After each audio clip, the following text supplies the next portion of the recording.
Hey everybody, I'm Katie McDoyle and this is the Detecting History.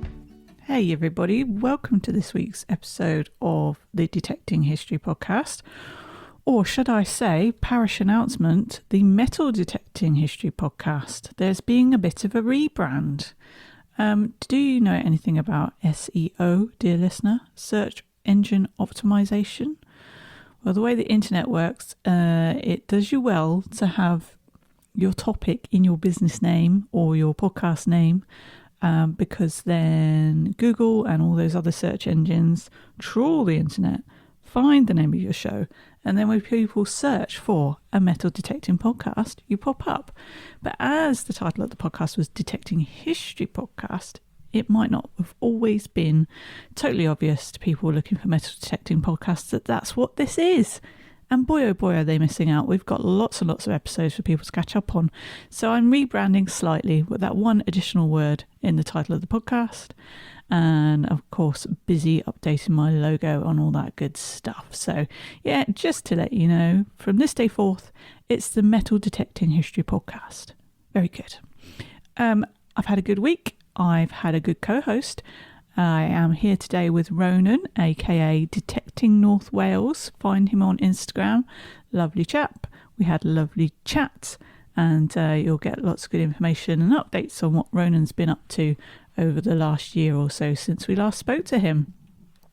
One request from me, folks, when you see me publishing about the podcast, if you could just give it a little share on your socials, or if you could just tell someone that you know that is also into metal detecting, hey, have you heard about this podcast? It's amazing, it's epic, or it's just okay. However you feel about the podcast, please do recommend out to help us get the listeners' numbers up. That'd be fantastic. And if you don't mind giving me a 5-star rating on either Spotify or Apple Music, that'll help too. Well, without further ado, let's go and speak to dear Ronan. Welcome everybody to the Detecting History podcast. We're back again. It's Saturday and I have a guest host this week. I've done a couple of episodes by myself the last couple of weeks, talking to myself, and it seems I can actually come up with a whole lot of nonsense for about 45 minutes. So it's been okay. I've enjoyed it. But this week I've got a co-host and I have the wonderful Ronan. So I've got Ronan back. Hi Ronan, how are you? Hello. Thanks for having me back. I'm not too bad, thank you. Brilliant. It's been, what has it been, roughly a year? Yeah, I think you were one of the first guests, and it was, I think, maybe September 2023 when you came in on and was on. You were like my third or fourth guest, weren't you? So it's been quite a while. Mm-hmm. Yeah.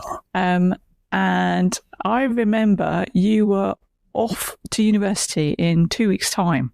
So I'm sure for you a lot has happened. Yeah, quite a lot. In uni and detecting as well, I found a few decent things. It's weird. It doesn't feel like that long ago, but a lot has happened in that time. Exactly. Loads has happened. And today, this morning, I haven't been digging since about August because I managed to do something to my back and my discs were bulging at the lower end of my spine. So I had to take a sort of forced rest. It was no good.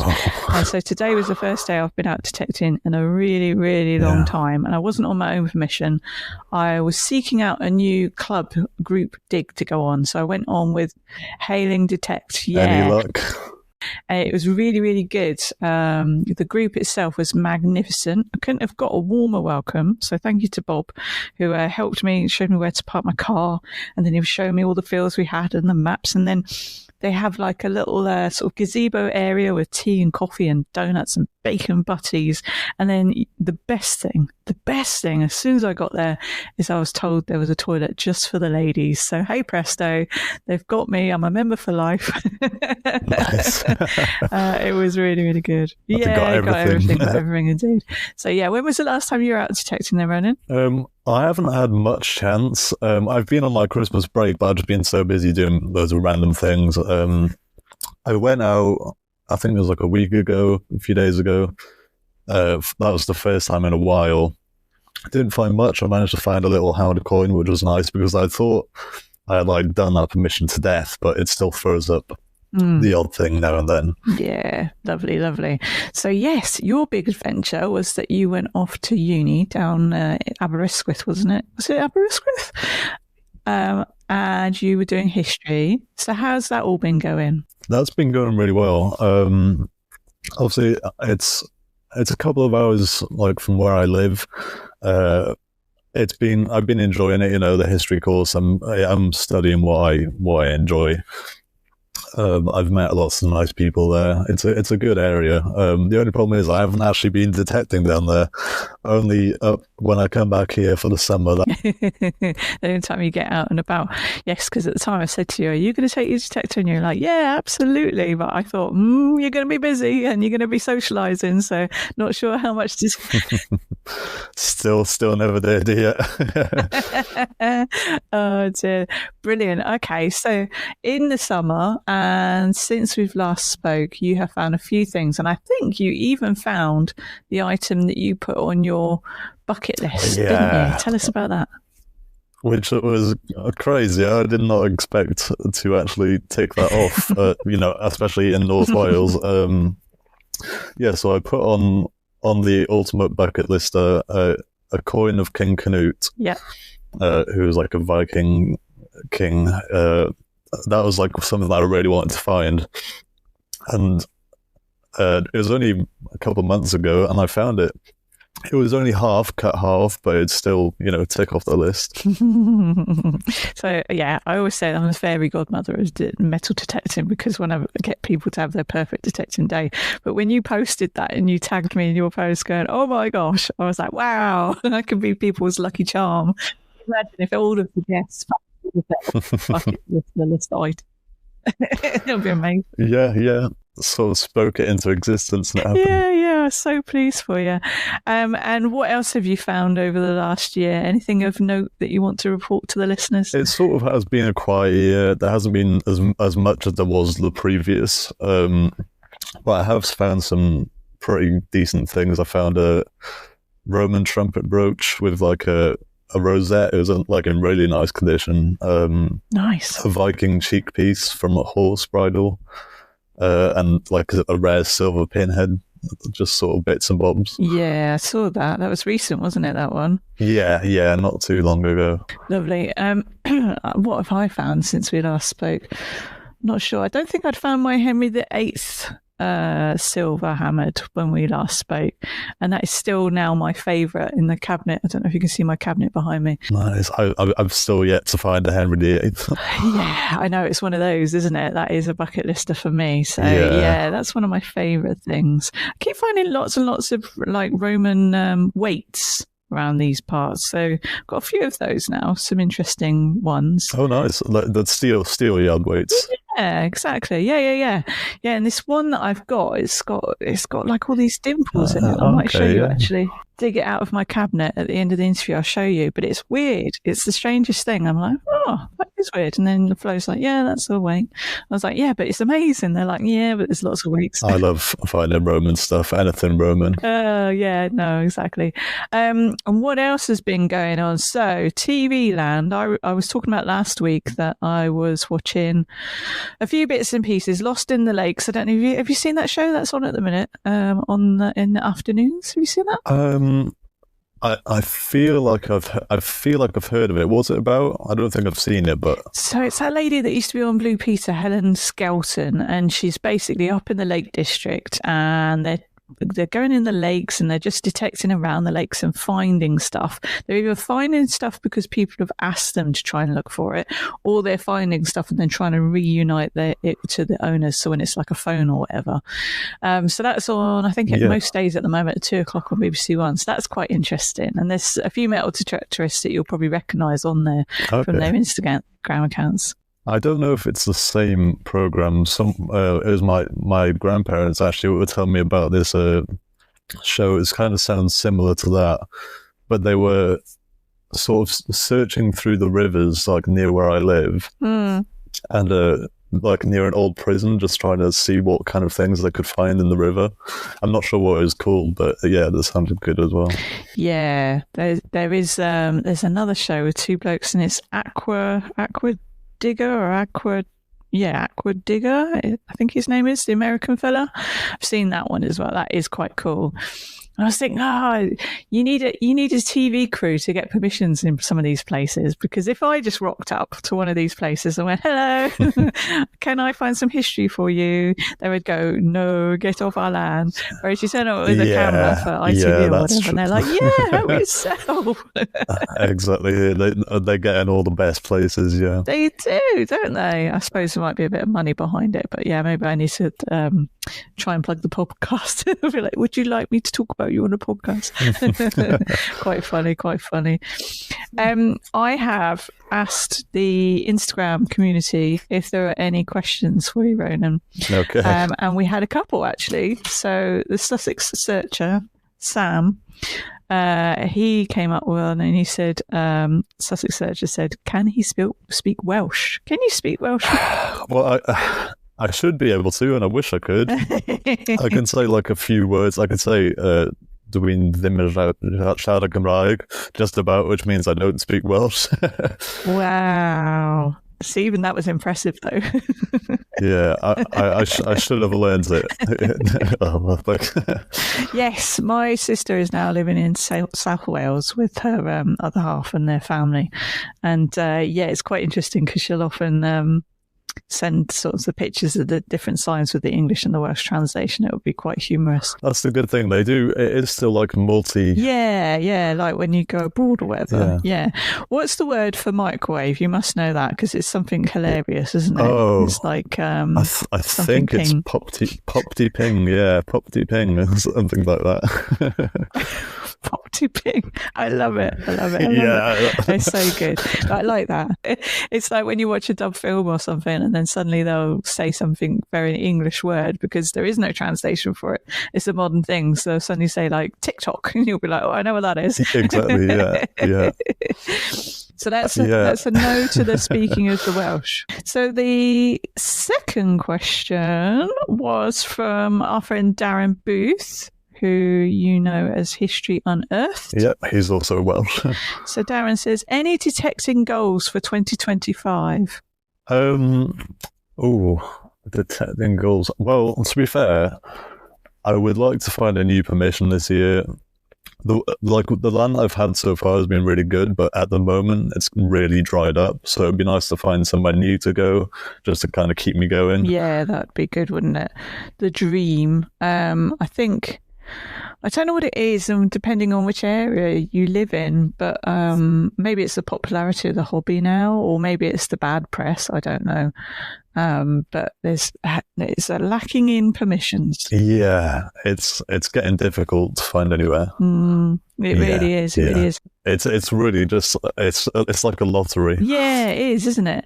I was watching something on Instagram the other day, and some fella thought it would be funny to go and pretend to start detecting on people's lawns just randomly, and then someone was filming from a distance, so it was like some influencer person. Oh no, I've seen that. Did you see it? And I was just like, oh my god. And he was getting abuse and all the rest of it, and people like, is that the one where he's like pretended to find a grenade? Yes, that's the one. Yeah. And I was just like, oh no, because it is hilarious, but also it's that thing where, you know, it could potentially give detectorists a bad name because people will be like, it can look bad. Yeah, exactly. So I was like, oh my goodness. But it was funny, give them a due. But like, I found a grenade. I think in general there is like a 50-50. Like I feel like a lot of people do look at the hobby quite badly, not like because of things like that, but also because you get people going on land without permission, and then just like lots of the paperwork, it kind of puts people off, you know. Yeah. Again, to this dig today, they've got their own kind of fines liaison type person. So it's a person that knows how to do all the logging and taking all the pictures and everything really well, so that the fines liaison person has an easier job to do what they need to do, and you don't have to sort of wait 6 months for things to happen. Yeah, so that was really good.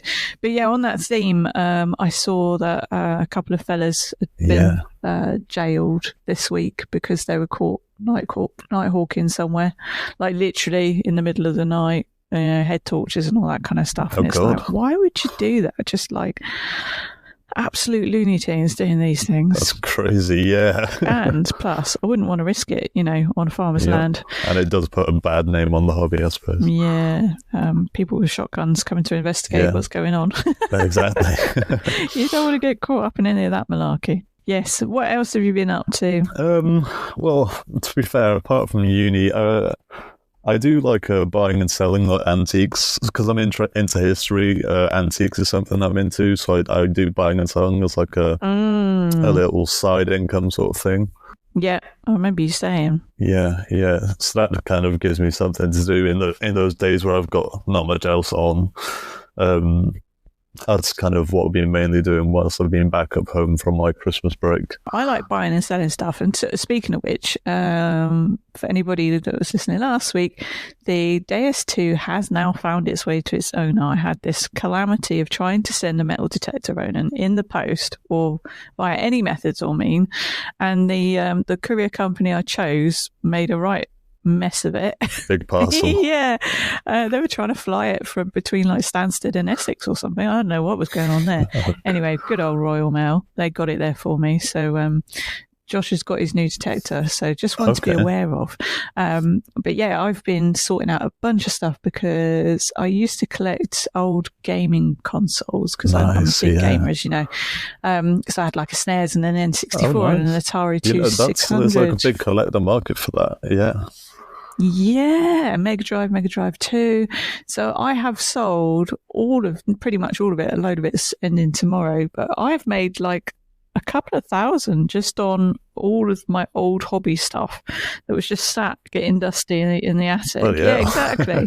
And then with the DS2 on top, so now I'm like, right, I'm going to treat myself to something, but I don't know what yet.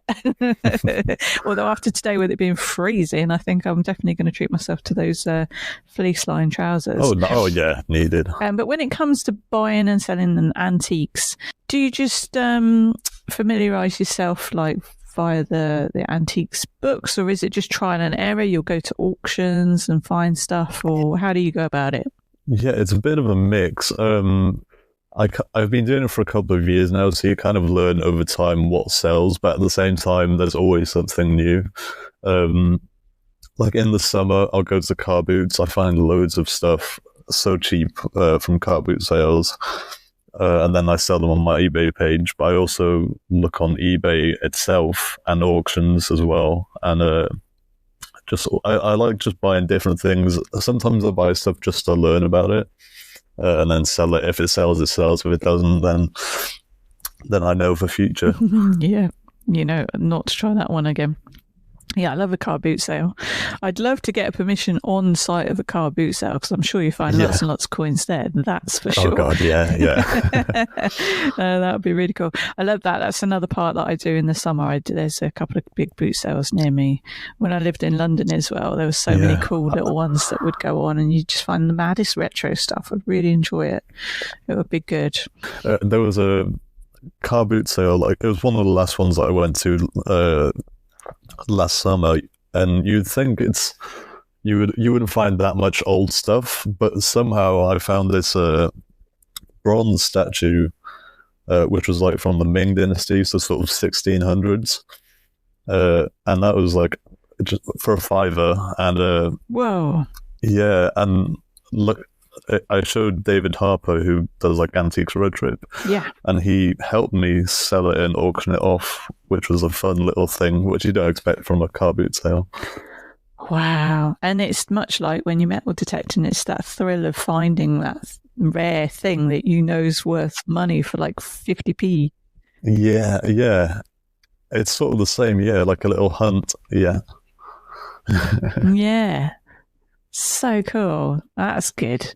There's so many things and so many hobbies that grasp our attention as detectorists, isn't there? So many links in. You've got magnet fishing or just fishing, and then you've got car boot sale fishing.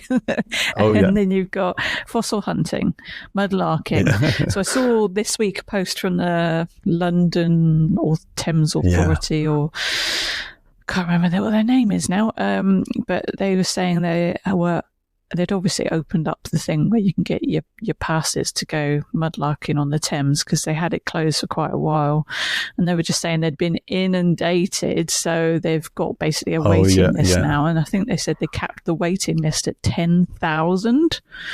I was like, wow, I'm never going to get one of those. yeah, which is crazy, the amount of people that are trying to do it. But they find some good stuff on the team. They find some good stuff there as well. They do. What's that chap's name? Is it Sci-Finds?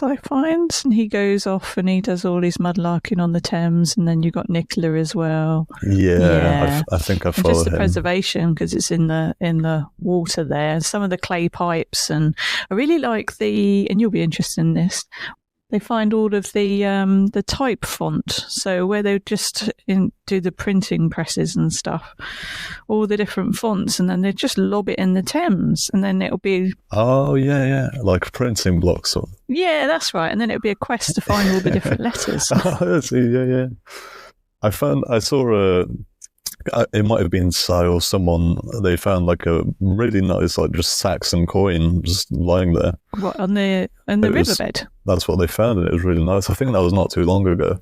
Wow, just lying there. So I suppose the power of the tide, right? Yeah. This is why beach detecting is sometimes fun after a storm, because it's churned it all up. Yeah. Beach detecting, I tried that like early on, but I never carried on, because all I found was like bits of rubbish or the odd maybe 20 pence, but I never had much luck from beach detecting. Yeah, me either. I think the best thing I found is a 50p, or maybe a few 50p's, so I treated myself to an ice cream afterwards. They all add up. Yeah, that was good. I've seen who was it? It might have been Lucas, the Grim Bleeper. Maybe he was on, or maybe it wasn't him. Somebody was doing a beach dig, and they found a Roman fibula brooch like in a rock pool. I couldn't believe it, and it was just sat there in the corner of a rock pool. Amazing. Oh yes, I think that was Steve. Yes, Steve White. Steve White, I think. I think he found a Celtic coin on the beach. Yeah. So let's talk YouTubers and Instagram. Have you been following anyone in particular this year and their progress? It's kind of the same. I kind of stick to the same YouTubers and Instagram. Like YouTube, I'd say, you've got Holzhammer. He's the main one that I watch, I guess. Amazing, yeah. Digger Dan. But then Instagram, Detective Ben, he finds a lot of good stuff. I think he's been on like a gold ring streak lately. Yeah, hasn't he? I've been desperately trying to get him on the podcast for a while now, but he's just too busy going out finding gold. Yeah, it looks like it. Yeah. Fossil hunting. I went down for my birthday in June. There's a beach on the south coast here called Leon Solent, and there's a beach, I think it's called Monk's Beach, and we went down there, and we were there literally like an hour, and we'd heard it was a hot spot for fossilized shark teeth from like megalodons and stuff like that. Just like, what? So I went down there, and I kind of went down there with the mindset of like, I'm not going to find anything. No, we got three of them, and it was fantastic. Oh, wow. We weren't there very long, so it was so hot. It's in June, as I say, and really? They're just everywhere. But yeah, I've always wanted to do that, but up here there isn't good fossil like beaches up where I live. They all mostly down in England. But I've always wanted to do that. When I was younger, I was always into fossils and stuff.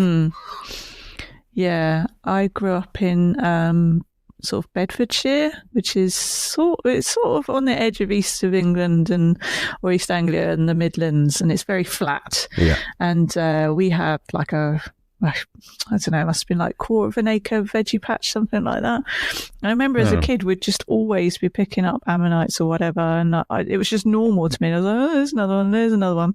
And then when we moved down to Devon, I wanted to take my collection with me, and I must have had, in my mind, it was a carrier bag full of fossils, but I'm sure it wasn't that much. You know how the way your memory sort of lies to you. But somebody, I don't know who it was, but somebody, either my dad or my mum mum or my granddad that were helping us move decided there was no need to take those. And so I never saw them again. Absolutely gutted.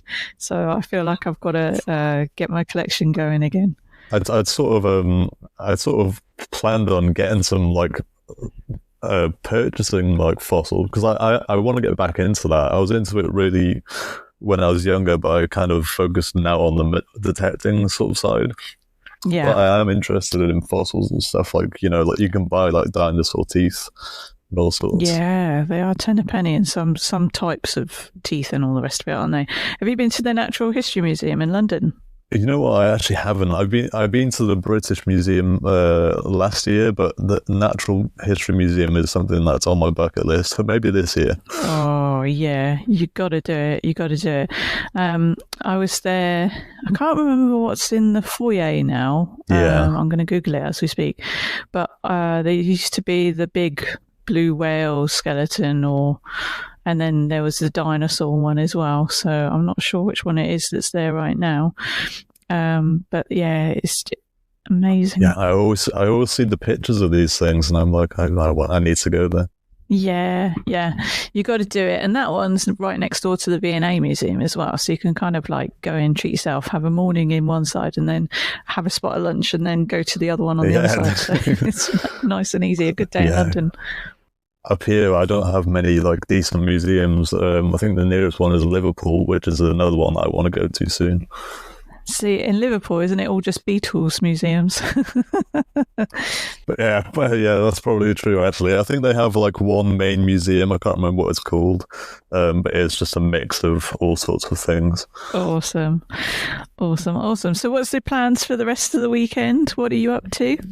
Well, I'm getting ready to go back to uni. This is my last weekend, and I'm going back on Wednesday. Hopefully, I'll be able to get out detecting. There's a field that I've sort of wanted to try. It's been overgrown the last time I went there, so now it's winter. I'm hoping I can go there and see what's about. Didn't have any luck last time, but you know, it's worth giving another try, I think.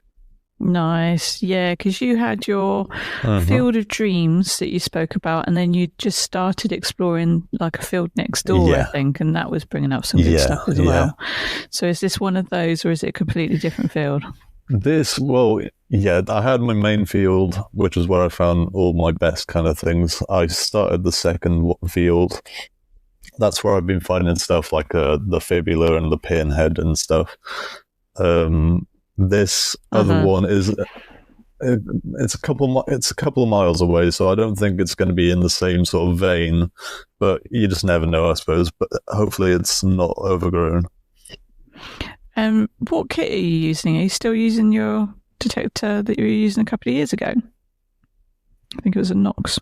Still always the Equinox 800. I would love to upgrade, but it's just like too pricey for me at the moment. And then I just kind of carry my little pouch where I put all my stuff. I try and sort of travel light just so it's much easier, but same sort of kit. Yeah, awesome.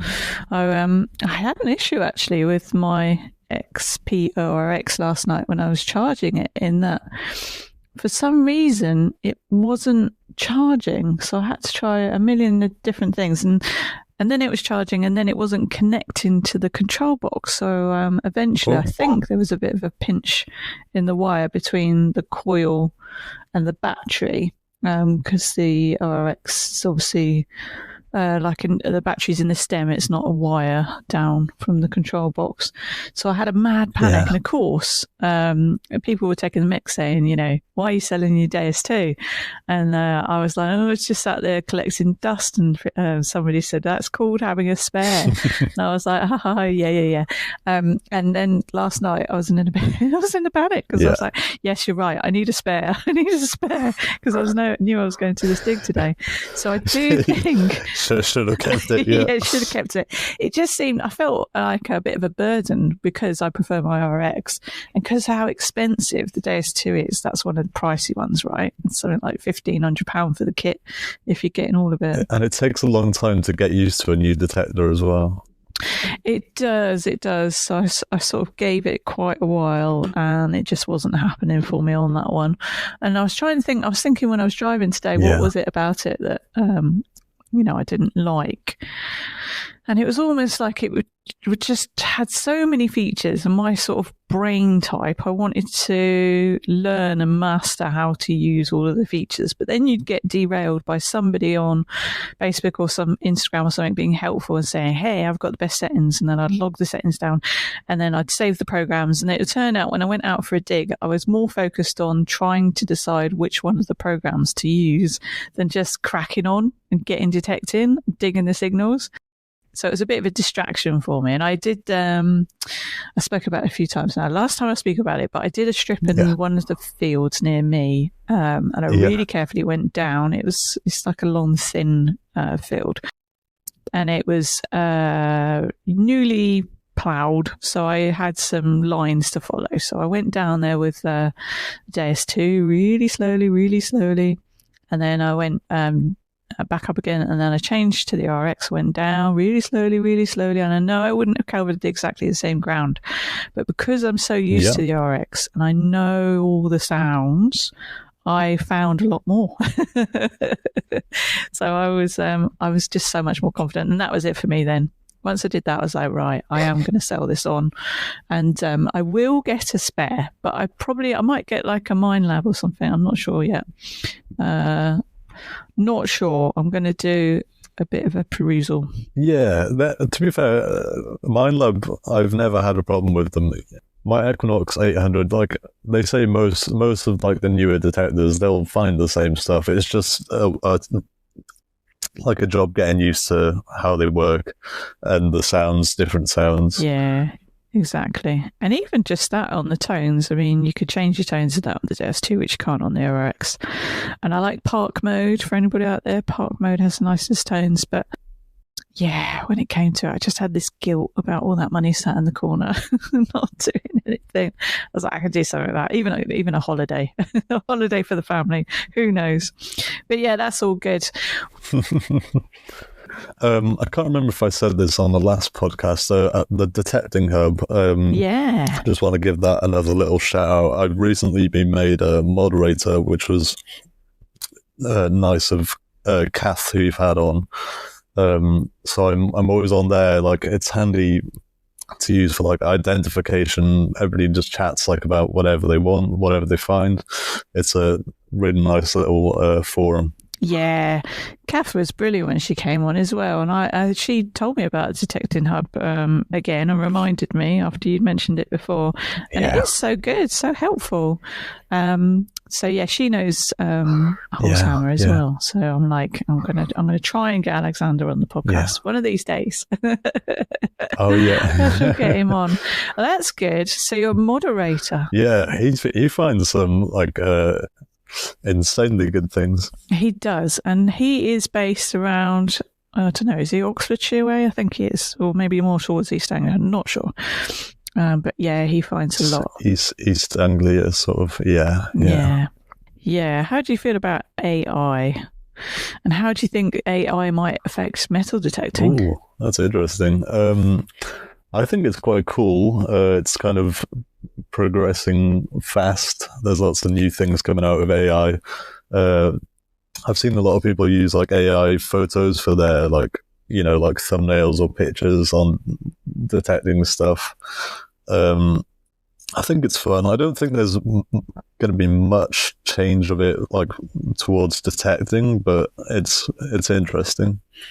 Yeah, one thing I was thinking of, so I saw a program where AI is looking at medical scans, and it's sort of looking at like mammograms and MRIs, and it sees things that the humans don't see, or patterns that the humans don't see. And I was thinking, hey, AI with looking at LiDAR and all of those kind of things that are available, perhaps you could use AI and trademark to look at the LiDAR maps and come up with, Oh, Go, hey, yeah, yeah. human, did you see there's an Iron Age settlement here? And then it can go, oh, so there is.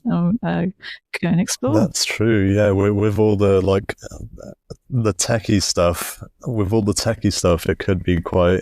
I suppose it can advance that area of things. Yeah, just in terms of being able to see those little subtleties in the landscape, especially with the LiDARs, and give suggestions, maybe even, or maybe, you get Google glasses or Ray-Ban glasses. You could do it so you were wearing those glasses and it would show you the path of a footpath from an old map in front of you in real time. So you could see like you were going along the footpath. That would be quite cool. That would be cool. Or even like, I know there's these tracker maps that kind of, like, I think some detectors have it, or if there's an app where it's like, it shows you where you've been detecting. So maybe something like that, where you can see exactly where you've been digging. That would be cool. Yeah, totally that. Yeah, there's a Go Terrain app that works with XP detectors, but anyone can use it as well. It's a bit like Google Maps and it will track you and you can map your finds. That's always handy. But yeah, if you put the two together, I should have really got that. That would work. But it's really good. I love those apps because I think we spoke about this briefly last time we spoke, actually, Ronan, but the newer version of the app hadn't come out. Possibly. But it's really good in...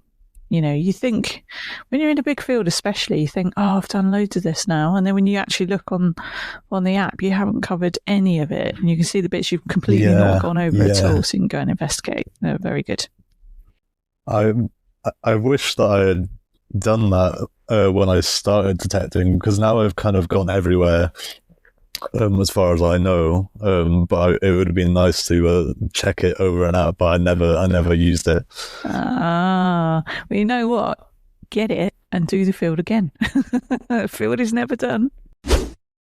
Best of luck to you then, Ronan. Thank you. You're off back to university. Actually, I do have a question. I have my own question. So you've been at uni for a little wee while, doing history, and you weren't quite sure when we first chatted, but have you got any idea where your qualifications might be leading to you to? Any dream job on the horizon? You know what? It's a tough one because I always think to myself, I want a career that's kind of diverse. I want to do so many different things. I'd love to do something like, like history documentary sort of stuff. I'm doing a module in film as well. So, like history hit, that sort of thing. I would love to do stuff like that. Yeah. But whether that's realistic or not, I don't know.